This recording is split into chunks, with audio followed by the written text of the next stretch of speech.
सो देखो इंपीडेंस जो होता है वो रेजिस्टेंस का होता है आर, जो कि कांस्टेंट होता है, इंडिपेंडेंट ऑफ, ये होता है इंडिपेंडेंट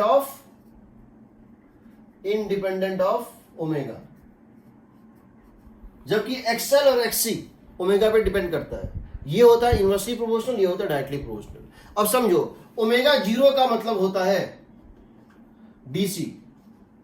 ओमेगा जीरो मतलब कितना होता है डीसी। डायरेक्ट करंट जो होता है उसका ओमेगा हम क्या बोलते हैं, जीरो होता है। तो इसका मतलब डायरेक्ट करंट है। ये होता अगर डायरेक्ट करंट होता तो यहां डालो omega is equal to zero, क्या आएगा,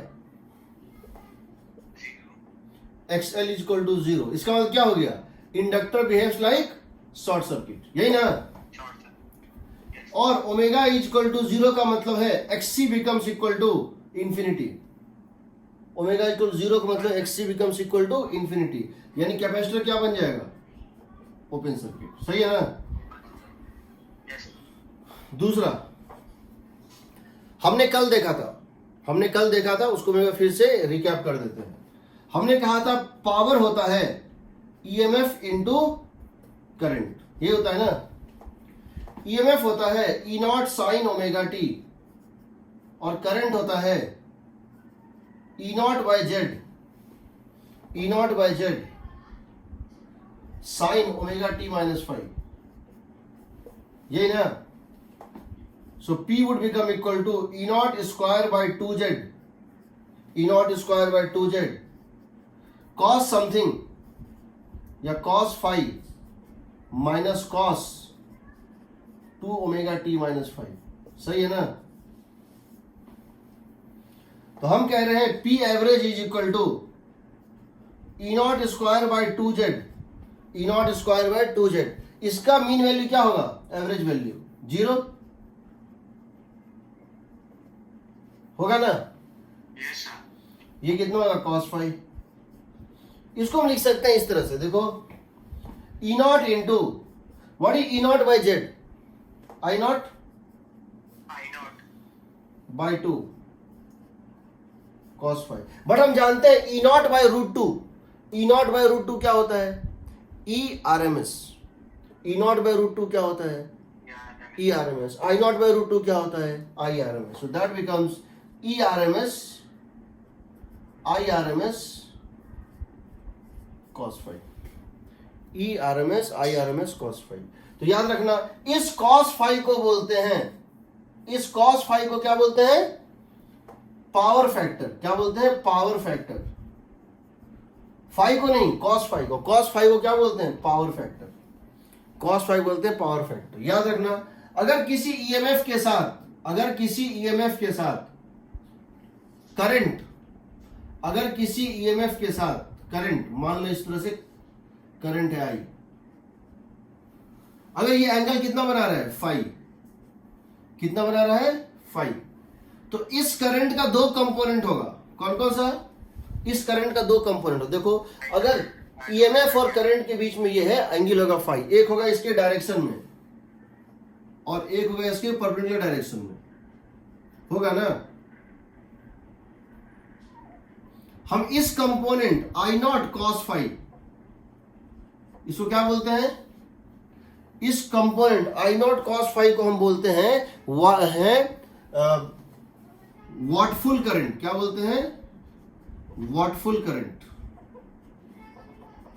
इट प्रोड्यूसेस हीट, और ये जो कंपोनेंट होता है ई नॉट के परपेंडिकुलर, इसको क्या बोलेंगे, ई नॉट cos 5। इसको क्या बोलते हैं, इसको बोलते हैं वॉटलेस करंट।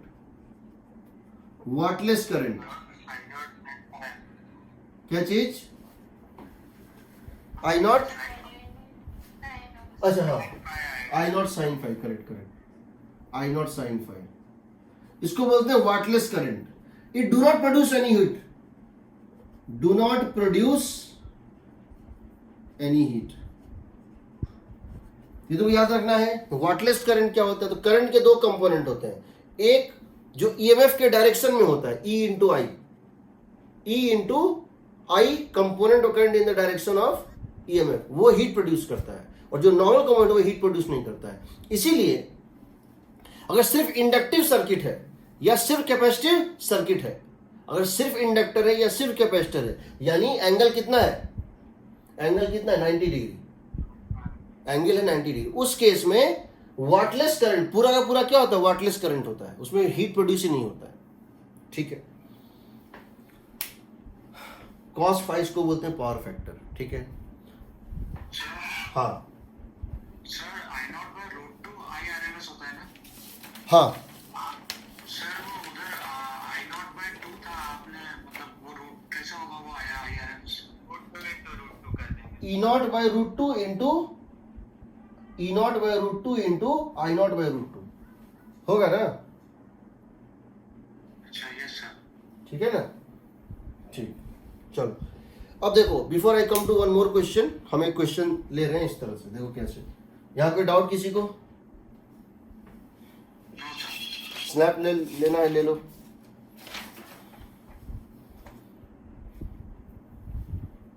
ले लिया सर। देखो, अगर हमको वोल्टेज नापना है, एसी वोल्टेज नापना है या एसी करंट नापना है, तो कैसे नापेंगे? हमको एसी वोल्टेज या एसी करंट नापना है, कैसे नापेंगे ना? एसी वोल्टेज या एसी करंट के लिए तुम डीसी इंस्ट्रूमेंट यूज नहीं कर सकते हो।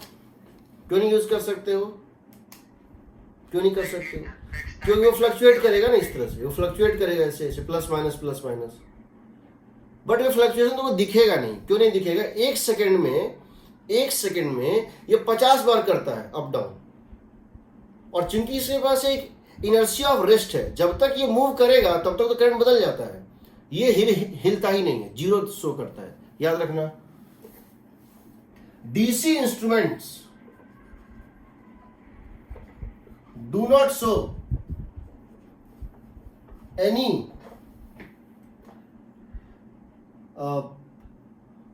measurement, any deflection.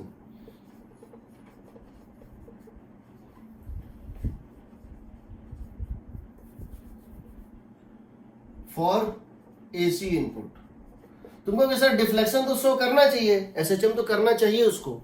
अगर बहुत कम फ्रीक्वेंसी होगा तो दिखेगा एसएचएम, लेकिन इतना तेज होता है कि इनर्शिया के कारण, ड्यू टू उसका जो टॉर्क है, उसका जो मोमेंट ऑफ इनर्शिया इतना ज्यादा होता है कि जब तक वो उसको घुमाएगा तब तक तो बदल जाता है, ड्यू टू इनर्शिया।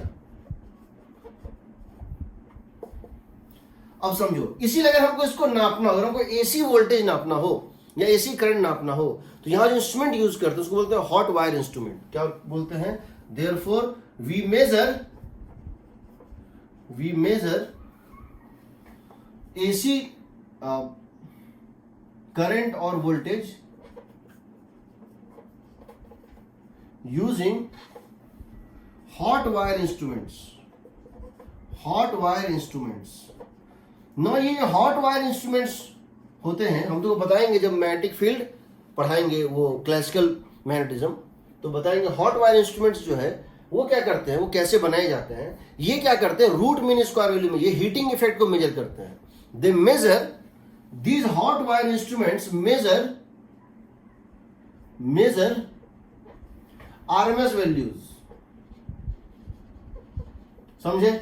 ये क्या करते हैं? RMS वैल्यू को मेजर करते हैं। जैसे मान लो मेरे से क्वेश्चन इस तरह से पूछा गया है, ये एक कैपेसिटर है, ये एक रेसिस्टर है, और ये एक इंडक्टर है, और आपने यहां पर एक एसी सोर्स लगा दिया है इस तरह से। E equal to E0 sine omega t या कुछ इस टाइप से। आपसे ये कहा गया है कि इसका जो XC है, XC जो है इसका वो है, मान लेते हैं कि XC जो है वो है सपोज 50 ओम, ये जो है ये 40 ओम, और ये जो है R, ये है मान लेते हैं 30 ओम, और ये जो है ये मान लेते हैं XL जो है वह मान लेते हैं 22.5 ओम, ठीक है, 22.5 ओम। और इसमें हमने एक ऐसे करके एक वोल्ट मीटर लगाया है, एक ऐसे करके वोल्ट मीटर लगाया है, यह V1, यह V2, और एक हमने, चलो ये दोनों लगाया है, ठीक है। और हमसे ये कहा गया है, यह काम उसको 40 लिए हो ना, इसको 30 लिए हो, इसको भी 30 ही ले लो, ठीक है।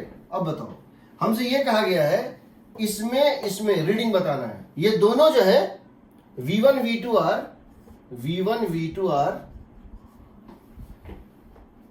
RMS वोल्ट मीटर्स,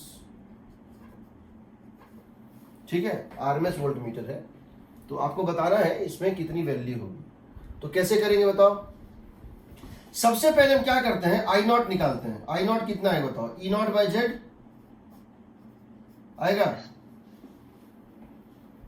आएगा E not by Z. E naught की वैल्यू क्या है? अच्छा दी हुई नहीं है, चलो जो भी है इसको मान लो। ई नॉट बाय जेड कितना है बताओ? दिस माइनस दिस, इसको 60 ले लो। दिस माइनस दिस कितना हो गया बताओ? 20 under root 20 square plus 30 square. ये है इसमें आई नॉट का मैक्सिमम वैल्यू, ये इसमें करंट का एम्पलीट्यूड होगा, सही है। E not by, E naught था इसका मैक्सिमम वैल्यू ऑफ ईएमएफ, और इन तीनों का vector sum 60 minus 40 Y axis में और 30 एक्स एक्सिस में। ऐसे देखो, ये हो गया 30, ये हो गया 60, ये हो गया 20 40। तो ये बनेगा रेसिस्टेंस, ये जेड, जेड की वैल्यू आ गई इतनी, तो आई नॉट आ गया। अब ये बताओ, यहां से यहां तक के बीच में इंपिडेंस की वैल्यू कितनी है?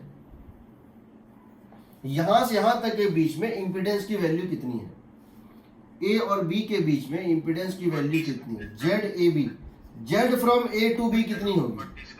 Under root of 30 square plus 40 square, 50 हुआ। तो यहां जो वोल्टेज होगा, वोल्टेज अक्रॉस ए बी, इसका मैक्सिमम वैल्यू ये कितना आ जाएगा? यहां जो वोल्टेज का मिलेगा एम्पलीट्यूड, वो मिलेगा I naught times of Z A B. I naught तो सब में सेम है ना, सीरीज है ना। आई नॉट की वैल्यू जो भी थी इंटू ए बी, ये तुमको बताएगा वी ए बी, लेकिन ये बताएगा क्या? Root mean square value. तो रूट मीन स्क्वायर, यह काम करो, यहां से तुम आई आरएमएस निकाल लो, ये कितना हो जाएगा? आई नॉट रूट 2 होगा ना, I naught root 2, sorry I naught by root 2 होगा ना। तो इसकी जो रीडिंग होगी, समझ लो, इसकी जो रीडिंग होगी V1 RMS, ये कितनी होगी? V1 RMS होगी I RMS, इस ब्रांच में जो I RMS है, जो कि सीरीज में है, सेम होगी सबकी। I RMS current into resistance from here to here, कितना? 50 होगी।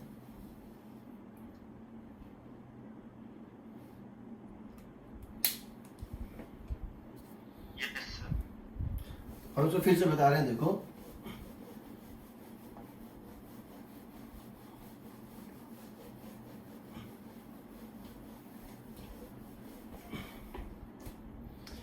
एक काम करते हैं, एक रेसिस्टेंस कुछ ऐसा वैल्यू लेते हैं, ऐसे है, और इसमें मान लेते हैं ये इंडक्टर है। ऐसे यहां एक करंट दिया हुआ है जिसकी I है इक्वल टू दिया हुआ है आई नॉट मतलब मान लो 10 एम्पियर साइन ओमेगा टी, ये करंट यहाँ पे इनपुट हुआ, I equal to I naught sine omega t. इसका XC दिया हुआ है 4 ओम, इसका XC दिया हुआ है 4 ओम, इसका रेजिस्टेंस दिया हुआ है और 3 ओम, और इसका XL दिया हुआ है, यानी ओमेगा इंटू एल का वैल्यू ये मान लो दिया हुआ है 3 है 6 है, तो कुछ ऐसा वैल्यू नहीं कि रूट करने में कुछ अच्छा चीज आए, बट आता तो है नहीं, करके देख चुके हैं। चलो 3 ही मान लेते हैं,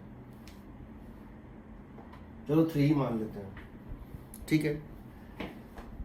अब इसके अक्रॉस जो वोल्टेज होगा, इसके अक्रॉस जो वोल्टेज होगा, ये पॉइंट ए है, ये पॉइंट बी है, ये पॉइंट सी, उसको 5 मानो एक्सेल को माइनस करने में माइनस है।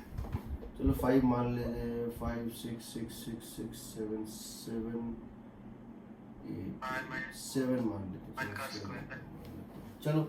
तो यहाँ देखो, यहाँ से यहाँ जाओगे, अगर तुम यहाँ एक वोल्ट मीटर लगाओगे, ये कितना रीडिंग शो करेगा? तो पहले ये बताओ आई आर एम एस कितनी है? आई आर एम एस होगा 10/√2 एम्पियर, होगा ना। वी आर एम एस किसी भी दो पॉइंट के बीच में होगा, किसी भी दो पॉइंट के बीच में वी आर एम एस होगा I R M S times of Z. किसी भी दो पॉइंट ए और बी के क्रॉस आरएमएस वैल्यू होगा आई आरएमएस, जो कि सीरीज में सेम होता है जेड ए बी। अब तुमको जो भी रीडिंग निकालना है, इसकी निकालनी है तो क्या करोगे? यहां अगर वोल्टेज निकालना है तो क्या करोगे? इसकी रीडिंग क्या होगी? 10/√2 टाइम्स ऑफ 4 होगा ना। 10/√2 सीरीज में सेम है, टाइम्स ऑफ 4। इसकी क्या होगी बताओ? और यहां एक लगा दें वोल्ट मीटर, इसकी क्या होगी? 10/√2 टाइम्स ऑफ 3। इसकी रीडिंग क्या होगी? 10/√2 टाइम्स ऑफ 7, होगा ना। Yes sir. इसकी क्या होगी?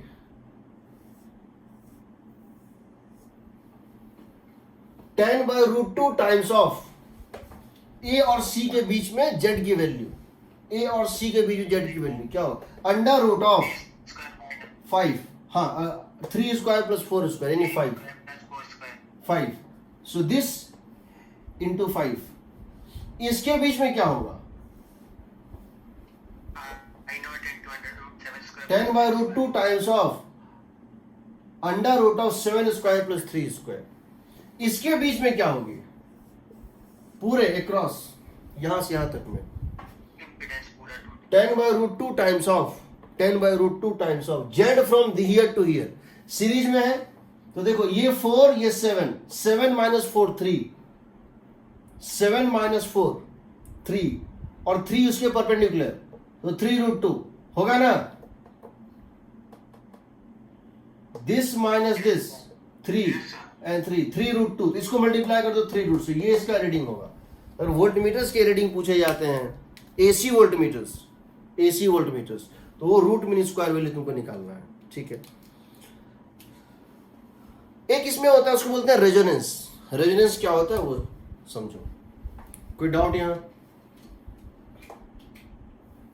No sir. रेजोनेंस देखो क्या होता है। सर इसका स्क्रीनशॉट नहीं लेना था क्या?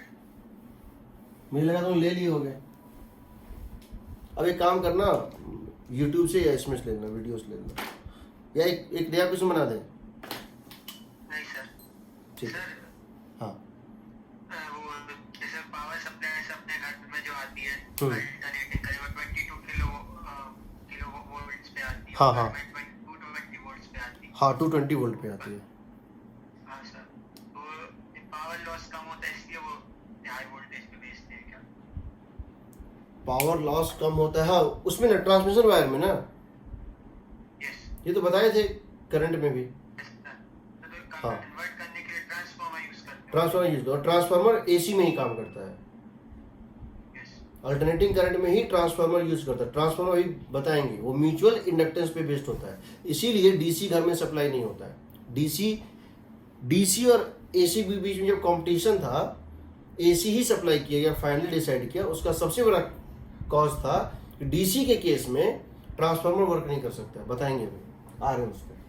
पहले ये देखो रेजोनेंस क्या होता है। रेजोनेंस इन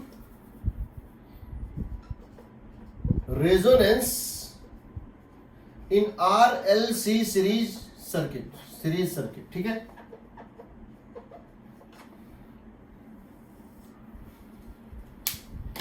इस पे बेस्ड एक इंस्टीट्यूट का नाम भी है। चलो, रेजोनेंस में क्या होता है जरा ये देखो। हम जानते हैं अगर एक RC और L तीनों सीरीज में लगे हुए हैं और आपने कोई अगर AC सोर्स दिया हुआ है E = E0 sine omega t, ये तुम्हारा इनपुट है। तो तुम ये जानते हो कि करंट की वैल्यू आ रही थी E = E0/Z sign omega T + 5, ये था ना। जहां पे तुम फेजर बनाते थे इस तरह से और बोलते थे कि ये अगर रेजिस्टेंस R है, ये अगर X, और यहां पे इसको इस तरह से लिखते थे, क्या लिखते थे, Z = अंडर रूट ऑफ क्या होता था बताओ, XC - XL का होल स्क्वायर प्लस R², ये था ना।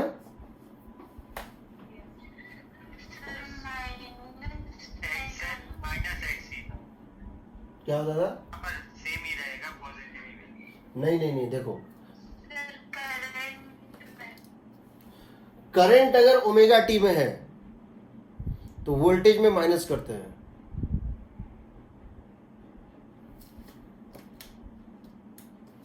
अच्छा चलो, क्या था?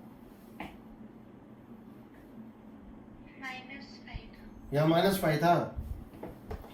हमने कल बताया था अगर I = I0 sign omega T है तो V होता है V0 साइन ओमेगा टी -5 होता है।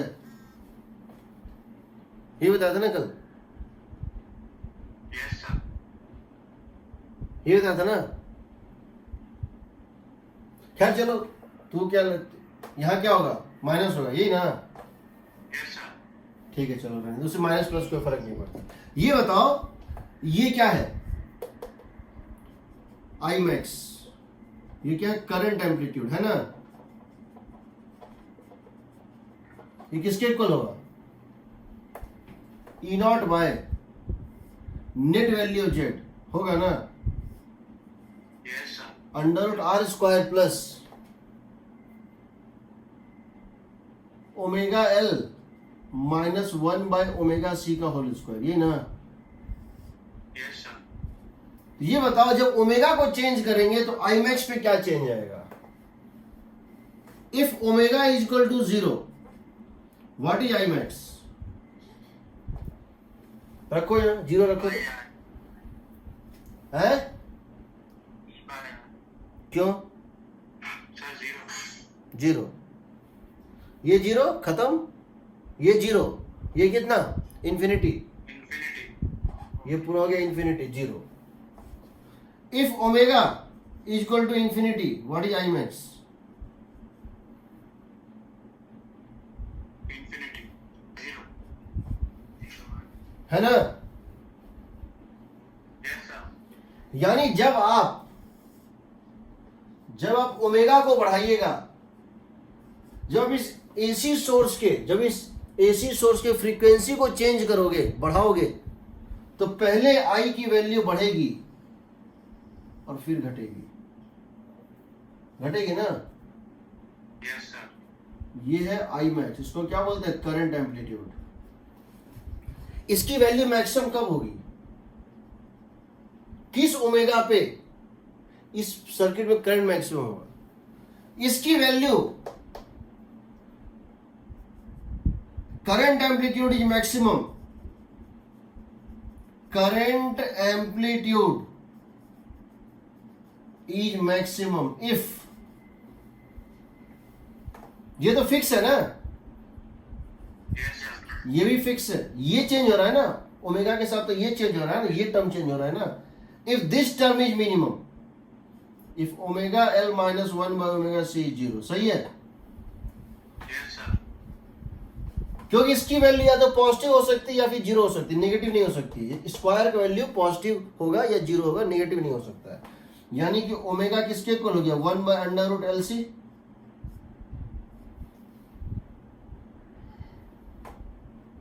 इसको बोलते हैं रेजोनेंट फ्रीक्वेंसी. क्या बोलते हैं, रेजोनेंट फ्रीक्वेंसी.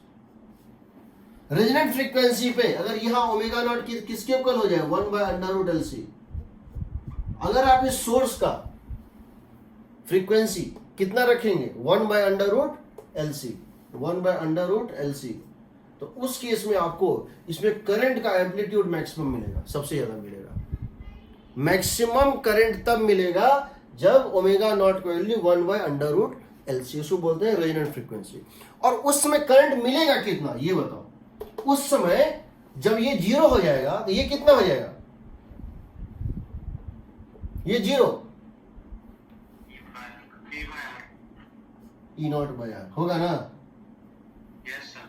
ये ई नॉट बाय. इसका मतलब क्या है, इसका मतलब क्या है, रेजोनेंस पे क्या क्या हो रहा है. पहले मुझे ये बताओ रेजोनेंस पे क्या क्या हो रहा है. ये दोनों कैंसिल होने का मतलब क्या है, समझो.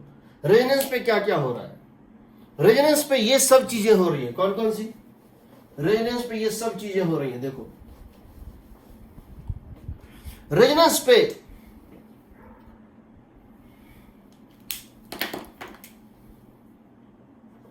एट रेजोनेंस, पहला, इंपिडेंस इज प्योरली रेसिस्टिव.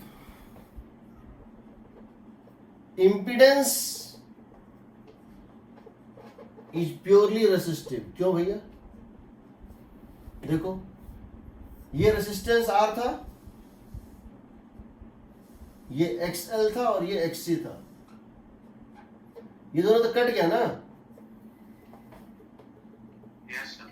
ये दोनों इक्वल एंड अपोजिट है, कट गया. तो नेट इंपिडेंस क्या है, इक्वल टू जेड है ना, आर आर नहीं है. Yes sir. ठीक. दूसरा, फाई का value zero, angle made by the impedance vector, the angle made by, यहां लिखते हैं तो -5 + 5. ये क्या होता था, angle between impedance vector and resistance vector, या यू कह सकते हो angle between current phasor end voltage phasor. 5 0 सही है. क्या करते थे, फाई कैसे निकालते थे, फाई लिखते थे इस तरह से, ये होता था जेड, एंगल बिटवीन. ये होता था जेड, ये होता था फाई. जेड होता था under root of R square plus XL minus XC whole square, और टेन फाई होता था XL minus XC by R. Tan phi होता था XL minus XC by R. अब एक्सएल माइनस एक्ससी जीरो है, tan phi zero है, तो phi कितना होगा, जीरो नहीं होगा. Yes sir. कॉस फाई को क्या बोलते हैं, पावर फैक्टर. पावर फैक्टर कितना होगा, 1. चौथा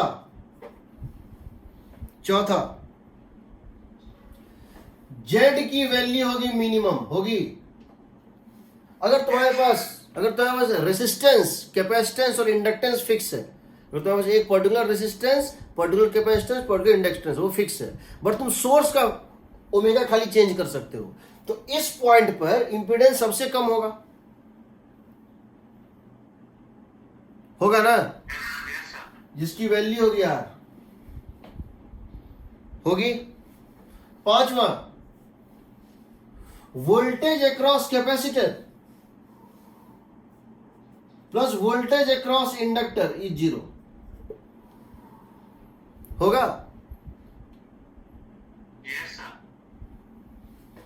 V इक्वल होता आई आर, V इक्वल होता I are. So I into, आई तो सेम है सीरीज सर्किट में, आई तो सेम होता है.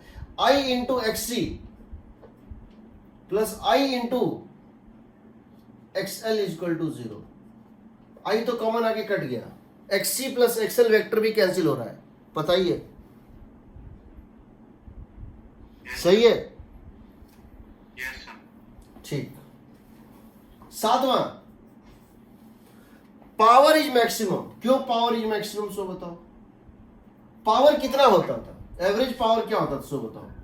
एवरेज पावर हमने निकाला था ERMS IRMS cos फाई, यही ना।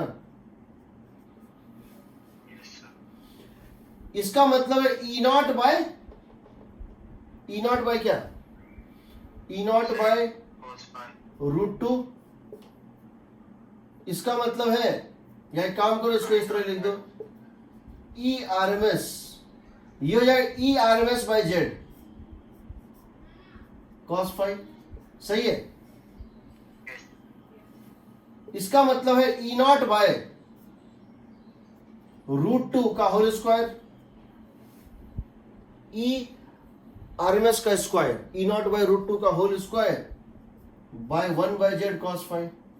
That means that is equal to E not square by 2 cos phi by Z। ये बताओ, क्या cos फाई की वैल्यू 1 है यहां पे, है सर। यह न्यूमरेटर मैक्सिमम है, ये मैक्सिमम है 1, है ना। इससे ज्यादा वैल्यू पॉसिबल है cos फाई का, नो सर। नहीं। Z की वैल्यू यहाँ मिनिमम है, निकाल चुके हो, यस सर। किसके इक्वल है, R के।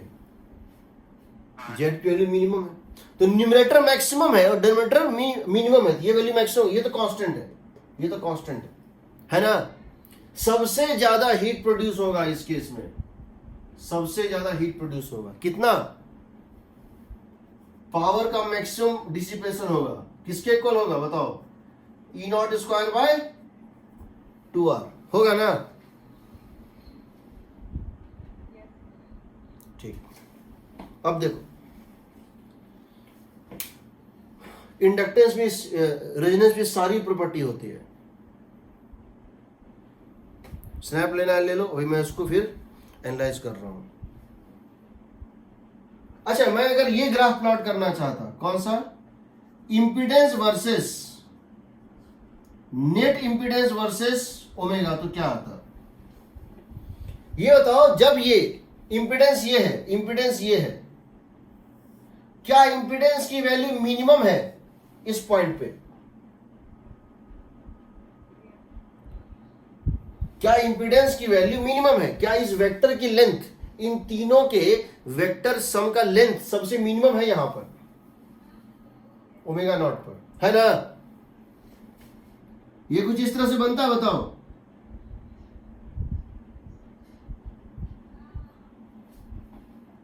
ओमेगा नॉट कितना, 1 बाय √LC, सही है। और ये कितना, R होता ना। इंपीडेंस की वैल्यू सबसे कम आएगी, देखो, क्योंकि ये तो फिक्स है, ये तो फिक्स है, बचा ये चाहे -2 हो या +2, उसका स्क्वायर 4 ही होगा, -3 हो या +3, उसका स्क्वायर क्या होगा, 9 ही होगा। तो ये मिनिमम कब होगा, जब इस पॉइंट पे जब जाओगे, जब ये और ये कैंसिल आउट कर जाएगा, जीरो हो जाएगा, ये ब्रैकेट जीरो हो जाएगा, उसमें इंपीडेंस क्या होता है, मिनिमम होता है, और उसकी वैल्यू किसके इक्वल होती है, R के इक्वल होती है, होगी ना।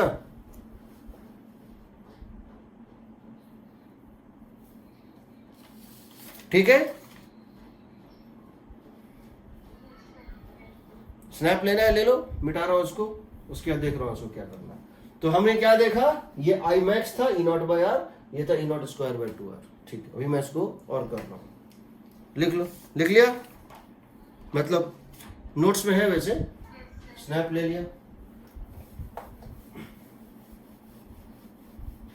अब मुझे एक चीज बताओ,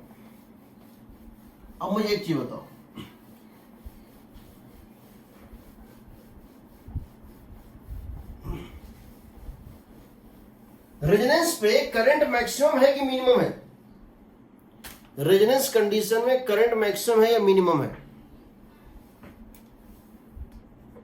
eight resonance omega not equal to 1 by under root L C, current amplitude maximum है कि मिनिमम, इसको बताओ।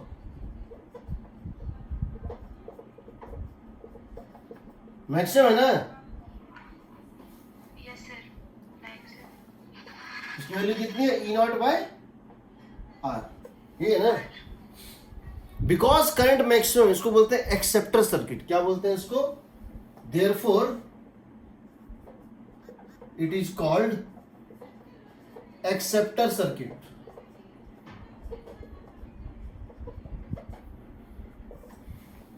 एक्सेप्ट करता है, इस कंडीशन में क्या करता है, एक्सेप्ट करता है। दूसरा,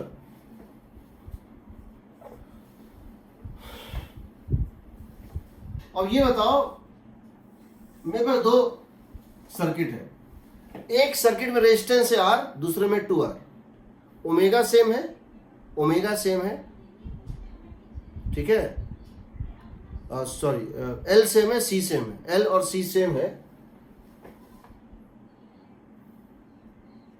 ये है, पहले एक बार हम तीनों ड्रॉ कर देते हैं। यह है इंपीडेंस वर्सेस ओमेगा, ऐसे होता है ग्राफ। इंपीडेंस मिनिमम होता है कहां पे, omega not 1 by under root L C पे, और इसकी वैल्यू कितनी होती है, आर होती है। दूसरा ग्राफ जो है वो है बिटवीन करंट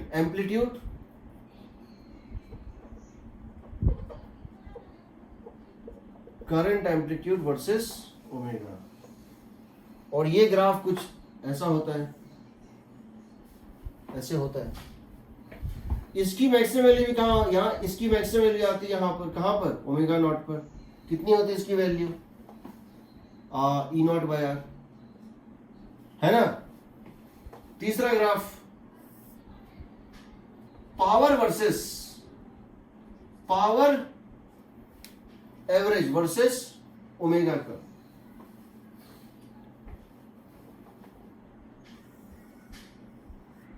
इसकी वैल्यू इस टाइप से होती है।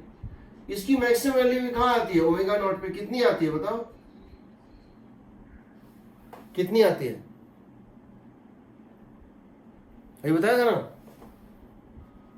E not square bye 2R होता है ना,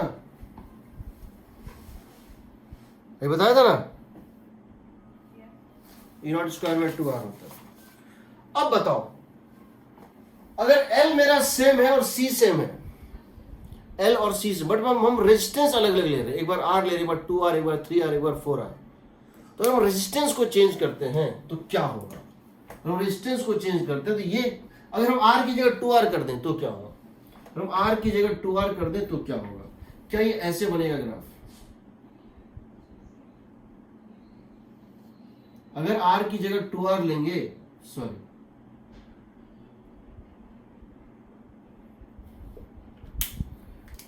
अगर ये R के लिए ग्राफ है तो 2R के लिए ग्राफ कैसा होगा, ऐसा बनेगा ग्राफ। यस सर, यहां अगर R की जगह 2R लेंगे तो ऐसा बनेगा ग्राफ। यस सर, ये R के लिए है, ये 2R के लिए है, ये R के लिए था, ये 2R के लिए था। ओमेगा L और C सेम है, L और C सेम। यहां अगर 2R करेंगे तो क्या होगा, और नीचे बनेगा। बनेगा ना, यस सर, 2R के लिए। अब समझो क्या देख रहे हो, क्या देख रहे हो, शार्पनेस ऑफ रेजोनेंस। शार्पनेस मतलब क्या होता है, नुकीलापन। रेजोनेंस का शार्पनेस जितना कम रेजिस्टेंस होगा उतना ज्यादा होगा। और हम इस रेजिस्टेंस को क्या कर दें, हम इस रेजिस्टेंस को क्या कर दें, टेंडिंग टू जीरो, तो कैसा ग्राफ बनेगा, इस टाइप से बनेगा। और हम इस रेजिस्टेंस को टेंडिंग टू जीरो कर दें ऐसे,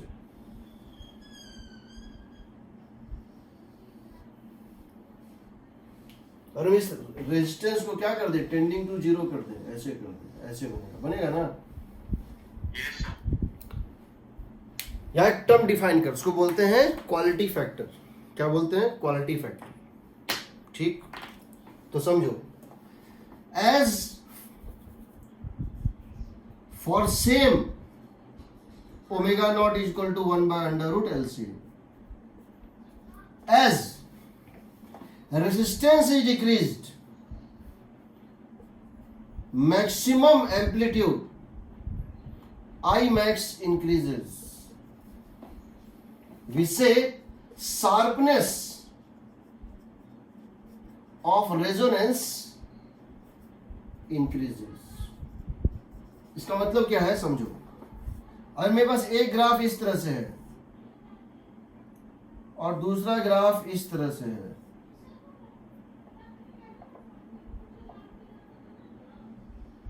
और ऐसा क्यों है? क्योंकि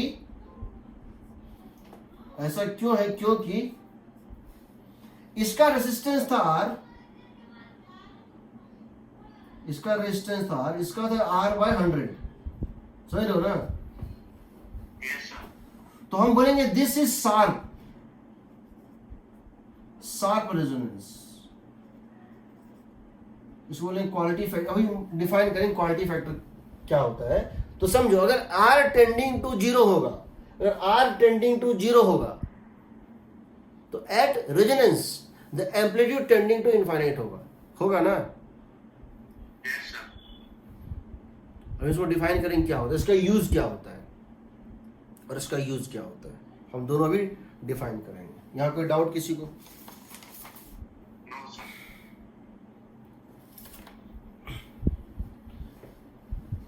हम किसी रेडियो को चलाते हैं या टीवी में चैनल चेंज करें तो क्या होता है? रेडियो बहुत सारे फ्रीक्वेंसी कैच करता है। रेडियो जो है अलग अलग स्टेशन के अलग अलग फ्रीक्वेंसी कैच करता है। हम पढ़ेंगे कम्युनिकेशन सिस्टम में कि कैरियर फ्रीक्वेंसी क्या होता है और मैसेज फ्रीक्वेंसी क्या होता है। तो जैसे कोई स्टेशन है, लखनऊ स्टेशन है, लखनऊ का ऑल इंडिया रेडियो है, उसको एक पर्टिकुलर फ्रीक्वेंसी अलॉट किया गया है। वो जिस भी वेव को भेजता है वो उस फ्रीक्वेंसी पे लोड करके भेजता है, और वो उस रेडियो स्टेशन का एक्सक्लूसिव राइट है। यानी वो एक पर्टिकुलर फ्रीक्वेंसी, जैसे 10 मेगाहर्ट्ज फ्रीक्वेंसी के साथ मिक्स करके वो साउंड को भेजता है। उसी तरह से दूसरा स्टेशन है जिसका 20 मेगाहर्ट्ज है, तीसरे का 30 मेगाहर्ट्ज है, दूर दूर होता है। तो क्या होता है, जो एक स्टेशन को मिला है मेगाहर्ट्ज, वो दूसरे को नहीं मिलता है। तो लखनऊ स्टेशन क्या करता है, 50 मेगाहर्ट्ज पे फ्रीक्वेंसी को डाल के भेज देता है। दूसरा स्टेशन है, मान लो बम्बई स्टेशन है ऑल इंडिया रेडियो का, वो 30 मेगाहर्ट्ज पे भेज रहा है, दूसरा 50 मेगाहर्ट्ज पे भेज रहा है। जब हमारा एंटीना होता है वो सारे सिग्नल को रिसीव करता है। अब हम क्या चाहते हैं, लखनऊ देखना है, हमको लखनऊ देखना है। तो लखनऊ देखना है तो क्या करना है, हमको सिर्फ 30 मेगाहर्ट्ज का लेना है, 50 और 40 को हटा देना है। समझ रहे हो ना? Yes, sir. उस मिक्सचर ऑफ सिग्नल में से हम चाहते हैं कम वाले को और ज्यादा वाले को निकाल दे और एक पर्टिकुलर चैनल ले ले ताकि वो वही दिखे। नहीं तो क्या होगा, सब ओवरलैप कर जाएगा, एक साथ दिखेगा। उसको बोलते हैं ट्यूनर, उसको बोलते हैं ट्यून करना। वो जो नॉब घुमाते हैं, आजकल तो ऑटोमेटिक होता है रिमोट से, पहले उसको नॉब घुमाया जाता था, उसको बोलते हैं ट्यूनर। ट्यूनर के अंदर एक कैपेसिटर लगा होता है, वेरिएबल कैपेसिटर लगा होता है। बताते हैं कैसे होता है। वो ट्यूनर क्या करता है, एक पर्टिकुलर फ्रीक्वेंसी को सेलेक्ट करता है, बाकी सबको रिएक्ट कर देता है। यहां पे अगर कोई ओमेगा है, ये कोई ओमेगा है, तो इसको वो क्या कर रहा है, एक तरह से ब्लॉक कर रहा है। इस ओमेगा के लिए इसका इंपीडेंस बहुत ज्यादा है, इस ओमेगा के लिए इसका इंपीडेंस क्या है, बहुत ज्यादा है। इसीलिए करंट कितना है, बहुत कम है ना। Yes, sir. ये लोअर ओमेगा के लिए ये कम है, हाइयर ओमेगा के लिए भी ये कम है। देखो, ओमेगा अगर बहुत कम है, ओमेगा अगर बहुत लो है और ओमेगा अगर बहुत हाई है, इसके लिए इसका इंपीडेंस बहुत हाई है, रेजिस्टेंस बहुत हाई है, वो उसको नहीं घुसने देता है, उसको ब्लॉक कर देता है। और इसके लिए इसका कम है तो इसको ये पास करने देता है। ये फिल्टर की तरह काम करता है। क्या करता है, फिल्टर की तरह काम करता है। दो टाइप के फिल्टर होते हैं, हाई पास फिल्टर और लो पास फिल्टर। हमको याद है पिछले साल की बात बता रहा हूँ, ओलंपियाड में यही क्वेश्चन आया था, फिजिक्स ओलंपियाड स्टेज 2 में, हाई पास फिल्टर और लो पास फिल्टर से। और ये क्वालिटी फैक्टर बताएंगे, इस बार आईटी मेंस के हर पेपर में एक क्वेश्चन आया था, आर एल और सी दिया था, क्वालिटी फैक्टर निकालना था। फॉर्मूला बेस्ड क्वेश्चन है और कुछ नहीं है, ठीक है। तो ये जो होता है हम इसमें एक ट्यूनर बनाते हैं। ट्यूनर कैसे काम करता है वो देखते हैं, ट्यूनर कैसे काम करता है, ठीक है। तो हम क्या कर रहे हैं, इसको बोलते हैं एक्सेप्टर सर्किट, ठीक है। सो हम क्या करते हैं, हम कहते हैं कि देखो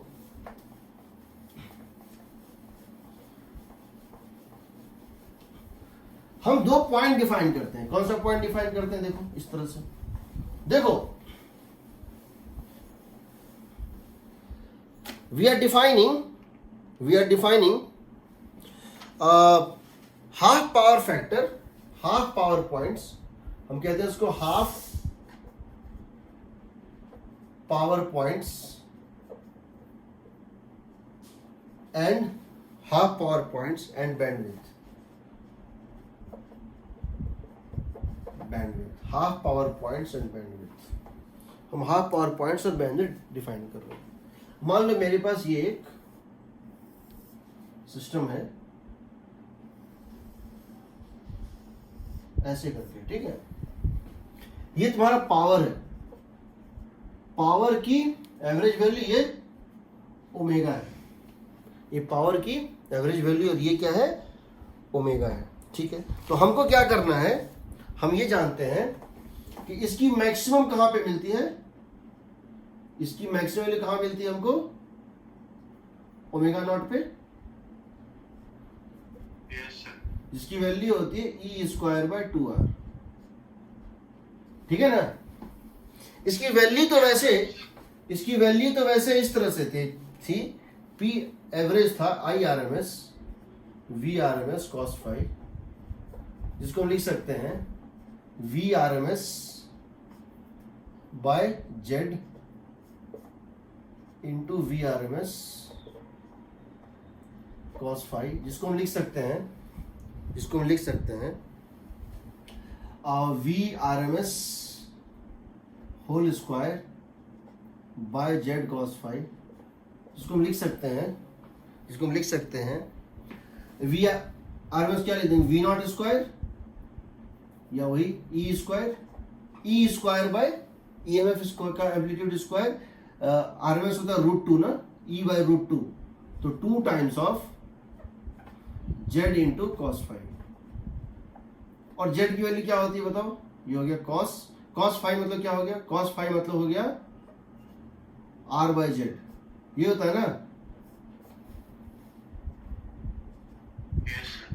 ई square R by 2 times of Z square का मतलब है एक्स अंडर रूट, मतलब R square plus omega L minus 1 by omega C का स्क्वायर, है ना।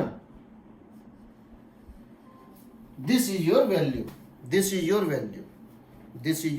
अब देखो हम ये जानना चाहते हैं कौन कौन से फ्रीक्वेंसी पे, देखो जो हमारा पावर है, जो पावर हमको रिसीव हो रहा है, जो एनर्जी हमको रिसीव हो रहा है, उसका अगर 50% से कम हो रहा है तो हम बोलते हैं वो नहीं हो रहा है।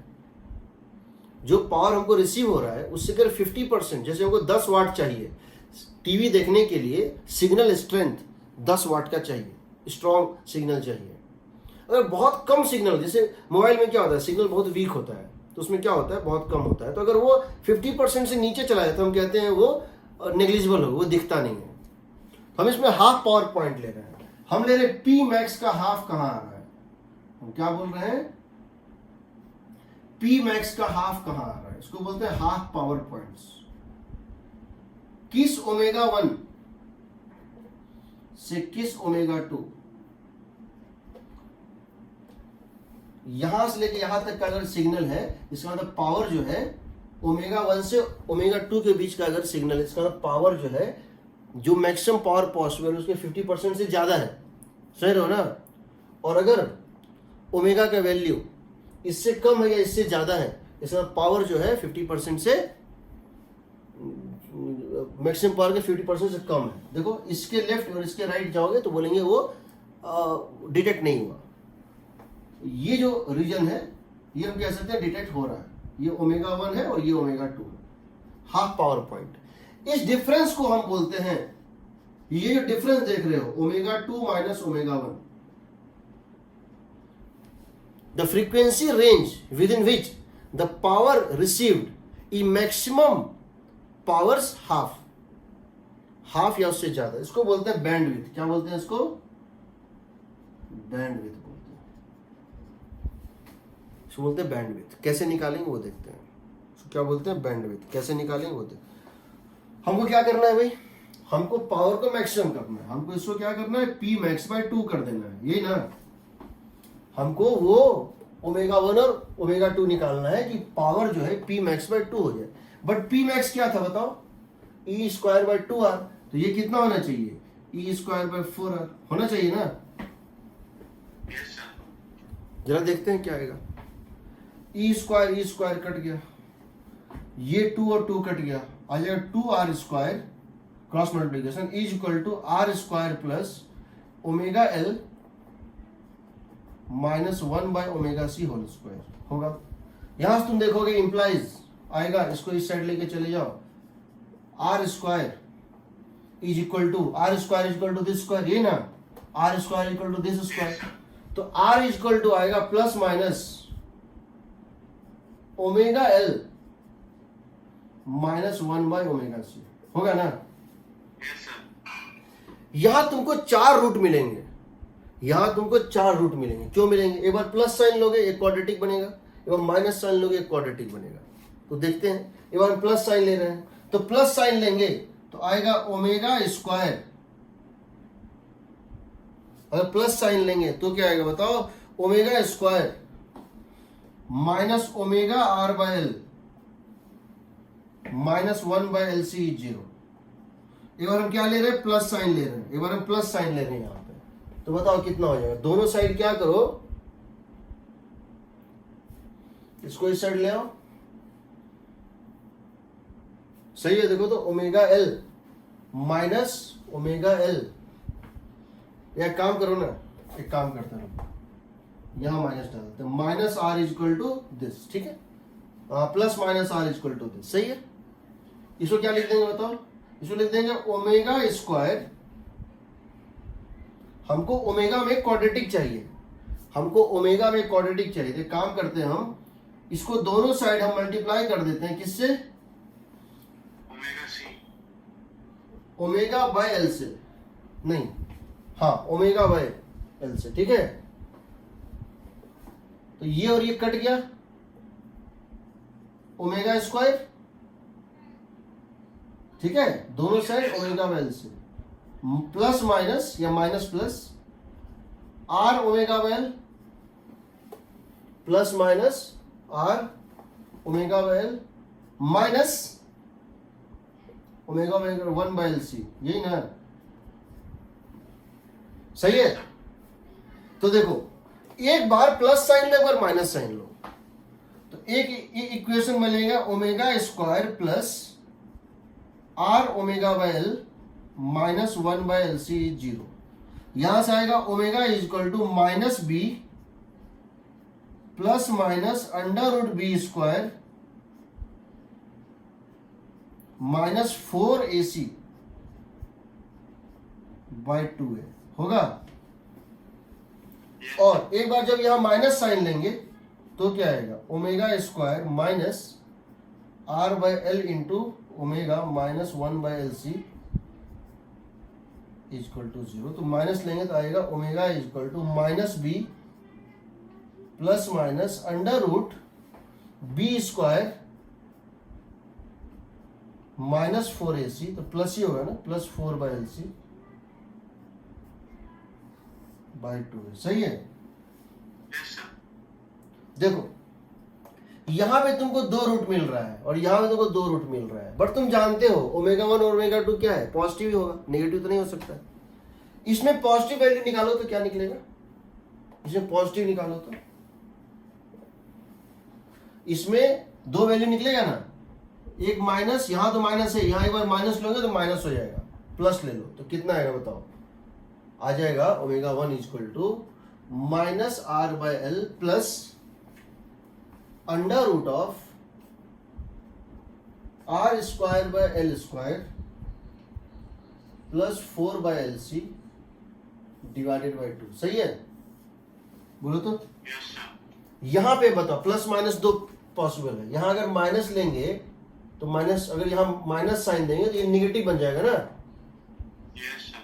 तो ओमेगा 2 यहां से आएगा, ओनली पॉजिटिव वैल्यू हमको लेना है, तो कितना है बताओ, R by L plus under root R square by L square plus 4 by L C divided by 2। ठीक है, ये दोनों पॉजिटिव वैल्यू, बाकी निगेटिव तो उसको रिएक्ट कर दो, ये हो गया लोअर, ये हो गया अपर, दोनों का बैंडविड्थ निकालो क्या आएगा, what is omega 2 minus omega 1, कितना आएगा,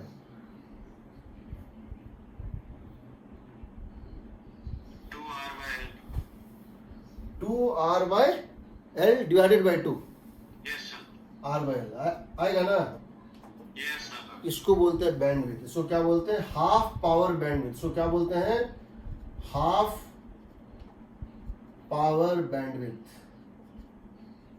इस बार भी क्वेश्चन आया था इससे, आर दिया था, एल दिया था, हाफ पावर बैंडविड्थ पूछा था। तुम डेराइव भले ना करो, फॉर्मूला याद होना चाहिए। डेरिवेशन तो इसलिए कर रहे हैं क्योंकि हम पीएमटी नहीं पढ़ा रहे हैं, मेडिकल के टेस्ट हम लोग बोल देते हैं, मेडिकल का जो क्लास होता है नीट के क्लास में हम सिर्फ फॉर्मूला लोग बताते हैं। दूसरा ये हो गया बैंडविड्थ, कितना हो गया, आर बाय एल। ये होता ओमेगा 1 इंटू ओमेगा 2 कितना होगा, मल्टीप्लाई करो तो इन दोनों को क्या आएगा, ओमेगा 1 इंटू ओमेगा 2, इन दोनों को मल्टीप्लाई कर दो, कितना आएगा बताओ, क्या ये 1 बाय एल सी आएगा, क्या ये 1 बाय एल सी यानी ओमेगा नॉट स्क्वायर आएगा, करके देखो तो, इसको मल्टीप्लाई करो, a plus B into A minus B, a plus B into A minus B, so this square minus this square, this square minus this square, ये ना divided by 4, in fact divided by 4, so this square minus this square, this square minus this square, ये तो cut गया ना, कितना बचा, 4 by LC divided by 4, 2 into 2 denominator में 2, 1 by LC, तो इसका मतलब क्या हो गया, ओमेगा 1 और ओमेगा 2 का ज्योमेट्रिक मीन, ओमेगा 1 और ओमेगा 2 का ज्योमेट्रिक मीन है कौन, ओमेगा नॉट, है ना।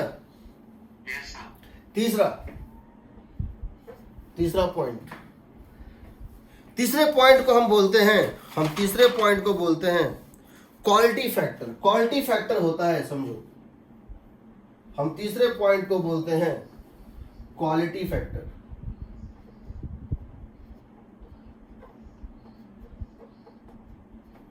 क्वालिटी फैक्टर होता है, इसको क्वालिटी फैक्टर क्यों बोलते हैं वही तो बताते हैं। ये होता है delta omega by omega not, इसको बोलते हैं क्यू फैक्टर, इसको क्या बोलते हैं, क्यू, इसको बोलते हैं क्यू फैक्टर। और ये होता है ओमेगा नॉट बाय, ये होता है क्यू फैक्टर, ये होता है omega not by delta omega. क्या होता है, omega not by delta omega, omega not by, omega not क्या है, resonant frequency divided by bandwidth, divided by bandwidth. इसकी वैल्यू क्या आएगी बताओ, क्यू की वैल्यू क्या आएगी, ओमेगा नॉट कितना है, 1 by under root L C, yes sir. Delta omega क्या है, आर बाय एल बैंडविड्थ। ये जो है that is becomes equal to 1 by R under root L by C, 1 by R under root L by C. इस बार के IIT mains के हर sitting में एक क्वेश्चन था इससे, हर सिटिंग में रेजिस्टेंस दिया था, इंडक्टेंस दिया था, कैपेसिटेंस दिया था, क्वालिटी फैक्टर पूछा था, और ये रूट निकल जाता था उसमें, यहां ये रूट भी निकल जाता था। तो क्वालिटी फैक्टर है 1 बाय आर, ये हो गया। तो तुमको जो फॉर्मूला याद रखना है, formula number 1 bandwidth R by L. Formula number 2, omega 1 into omega 2 is 1 by under root LC यानी ओमेगा नॉट स्क्वायर, और तीसरा quality factor 1 by R under root L by C. ठीक, अब समझो इसको क्वालिटी फैक्टर बोलते हैं. इसका दो और नाम होता है. क्या होता है? एक होता है फिगर ऑफ मेरिट. एक क्या होता है? Figure of merit. और दूसरा इसका नाम होता है शार्पनेस. शार्पनेस समझो इसका मतलब क्या है.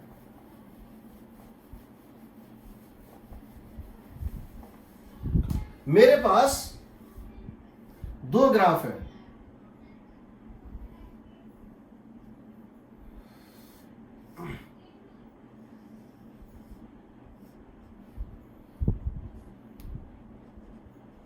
ओमेगा के साथ पावर एवरेज और ओमेगा के साथ पावर एवरेज, इन दोनों में क्या फर्क है? इन दोनों क्या हम कह सकते हैं? इसकी ability to select a particular channel, omega not को सेलेक्ट करने की इसकी एबिलिटी बहुत शार्प है. Yes sir. और इसकी एबिलिटी जो डिफ्यूज है, डिफ्यूज मतलब ये ठीक इसको सेलेक्ट कर रहा है बट इसके दाएं बाएं को बिल्कुल रिएक्ट नहीं कर रहा है. Yes sir. एक ट्यूनर सर्किट में, एक ट्यूनर सर्किट में, ट्यूनर जो होता है TUNER, ट्यूनर सर्किट में जहां हम क्या करते हैं, एक पर्टिकुलर सिग्नल को छांट के निकालते हैं, बाकी सिग्नल को रिएक्ट कर देते हैं. Selecting a particular frequency, selects, it selects a particular frequency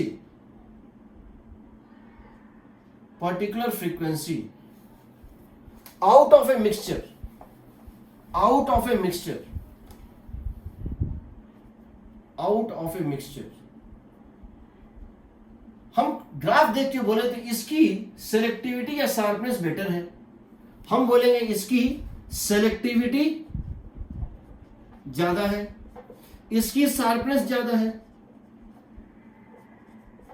इसका क्यू फैक्टर ज्यादा है, क्वालिटी फैक्टर इसका ज्यादा है ना. क्वालिटी फैक्टर ज्यादा का मतलब समझो, ये अगर P मैक्स था तो जब ये P मैक्स बाय 2 पे जाओगे तो डेल्टा ओमेगा बहुत छोटा है. डेल्टा ओमेगा बहुत छोटा है, इसलिए क्वालिटी फैक्टर ज्यादा है. ये क्या है? डेल्टा ओमेगा इसका बहुत छोटा है. इसका क्या है? P यहां पर था, डेल्टा ओमेगा ये यहां से यहां तक को, इस सिग्नल को भी कुछ ना कुछ देगा.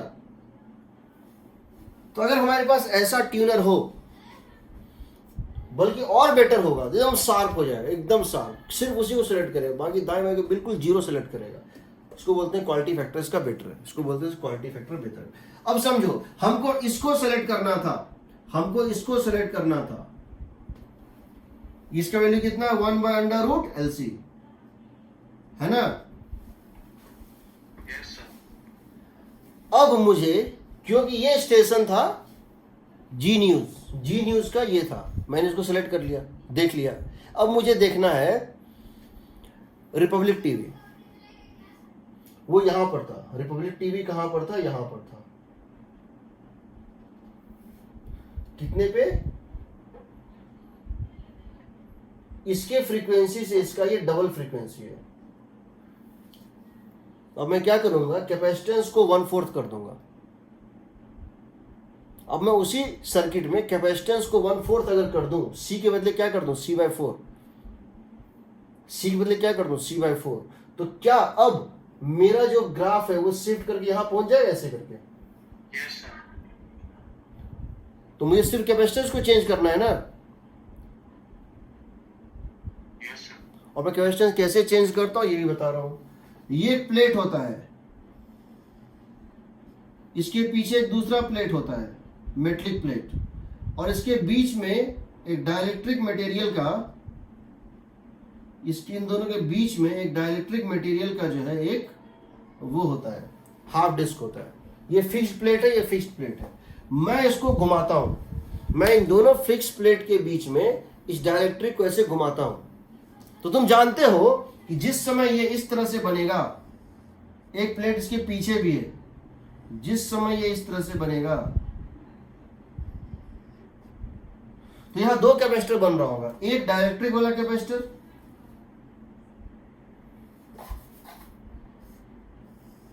ये मेटलिक प्लेट है और ये डाइलेक्ट्रिक है, ठीक है। Yes sir. ये दोनों आपस में क्या है, पैरेलल में है ना। Yes sir. तो क्या इसका कैपेसिटेंस चेंज हुआ? Yes sir. तो हम वही करते हैं, रेडियो में इसको घुमाते हैं ना, तुम देखोगे चैनल का आवाज पहले बढ़ेगा मैक्सिमम, फिर घटने लगेगा, फिर हम पीछे आते हैं और फिर वहां जाके एडजस्ट कर देते हैं जहां वो मैक्सिमम स्पीड या वो दे रहा है, होता है। Yes sir. Yes sir. वो ट्यूनर सर्किट होता है, जो तुम घुमा रहे होते हो ना, वो कैपेसिटेंस चेंज कर रहा होता है, रेजिस्टेंस नहीं। या तो इंडक्टेंस चेंज करना हो या कैपेसिटेंस। इंडक्टेंस हम जनरली चेंज नहीं करते हैं, कैपेसिटेंस चेंज करते हैं डायरेक्ट घुमा के। इसीलिए वो हमको अलग अलग फ्रीक्वेंसी पे घुमाने से, हमको घुमाने से क्या होता है, ये जो पॉइंट दिख रहा है ये शिफ्ट होता है लेफ्ट राइट। और जब यहाँ पे एक स्टेशन था जी न्यूज, यहाँ रिपब्लिक है, यहाँ कोई और है, हम जहां पे हमको जो चैनल चाहिए वहां हम रुक जाते हैं। यही होता है ट्यूनर सर्किट में, इसको बोलते हैं एक्सेप्टर सर्किट। इसको बोलते हैं बैंड पास फिल्टर। क्या बोलते हैं? Band pass filter. एक होता है हाई पास फिल्टर, एक होता है लो पास फिल्टर, एक होता है band pass filter. High pass filter क्या करता है? हाई पास फिल्टर क्या करता है, हाई फ्रीक्वेंसी को पास होने तो लो को ब्लॉक कर देता है। हाई पास फिल्टर क्या करता है? हाई पास फिल्टर मतलब लो ब्लॉक, समझ गए? Yes sir. हाई पास लो ब्लॉक। तो उसके लिए कौन सा सर्किट चाहिए? ये बताओ, अगर सिर्फ इंडक्टर है, अगर सिर्फ कैपेसिटर है, ये कैसा होगा? ओमेगा अगर लार्ज होगा तो रेसिस्टेंस क्या होगा इसका? लार्ज होगा, होगा ना? Yes sir. एक्सेल लार्ज होगा कि नहीं? Yes sir. तो एक्सेल होता है ओमेगा इंटू एल, ठीक है। ओमेगा अगर लो होगा तो एक्सएल भी लो होगा, सही है। इसको बोलेंगे लो पास फिल्टर। क्या बोलेंगे? लो पास फिल्टर। क्यों बोलेंगे? ये लो फ्रीक्वेंसी को पास होने दे रहा है। लो फ्रीक्वेंसी पे इसका इंपीडेंस बहुत कम है, यानी एम्पलीट्यूड बहुत हाई है ना? Yes sir. दूसरा, और कैपेसिटर होगा उल्टा होगा, देखो, अगर सिर्फ कैपेसिटर है अल्टरनेटिंग करंट में, ओमेगा लार्ज ओमेगा लो करो, ये होता है X C equal to 1 by omega C. Omega अगर लार्ज होगा, या हाँ लार्ज होगा, 1 बाय ओमेगा सी क्या होगा? लो होगा। Yes sir. और ओमेगा अगर लो होगा तो 1 बाय ओमेगा सी लार्ज होगा। Yes sir. तो ये किसको पास करेगा, किसको ब्लॉक करेगा? ये लो को ब्लॉक कर देगा, लार्ज को पास कर। इसको क्या बोलेंगे? हाई पास फिल्टर बोलेंगे ना। Yes sir. हाई मतलब सिर्फ वर्ड हाई यूज किया गया, इसका मतलब वो फ्रीक्वेंसी से रिलेटेड है, हाई पास फिल्टर। तो याद रखना, capacitor is low pass filter, sorry, inductor is low pass filter, capacitor is high pass filter. L and C both combined, L and C both combined. इसमें क्या होगा? Zero में भी zero, infinity में भी जीरो होगा ना। ये क्या करेगा? बैंड, इसको बोलते हैं बैंड पास फिल्टर। इसको क्या बोलते हैं? Band pass filter. हम बोलते हैं ये बैंड है ना, इसको बोलते हैं बैंड पास फिल्टर। क्या बोलते हैं? Band pass filter. सिर्फ कैपेसिटर है, सिर्फ कैपेसिटर है तो हाई फ्रीक्वेंसी पास हो जाएगा। सिर्फ इंडक्टर है, लो फ्रीक्वेंसी पास हो जाएगा। और अगर कैपेसिटर और इंडक्टर दोनों है तो ना बहुत हाई पास होगा ना बहुत लो पास होगा, क्योंकि दोनों में रेजिस्टेंस नॉन जीरो होता है, जीरो होता है। दोनों में जो है इंपीडेंस इनफाइनाइट होता है, वेरी जीरो में और वेरी लार्ज में। वो बीच में कहीं जाके मैक्सिमम होता है, उसको बोलते हैं बैंड पास फिल्टर। वो सिलेक्टिव जो है करता है, ठीक है। इसको हम देख लेंगे। चलो, एक बच गया है ट्रांसफार्मर, एक बच गया ट्रांसफार्मर। ठीक, अभी जल्दी तो नहीं किसी को? ठीक है, एक ही चीज बताओ बचा हुआ, ट्रांसफार्मर बता दें। यहाँ कोई डाउट किसी को? No sir. ये सब नोट्स में है, देख सकते हो। ठीक है, फॉर्मूला याद रहना चाहिए।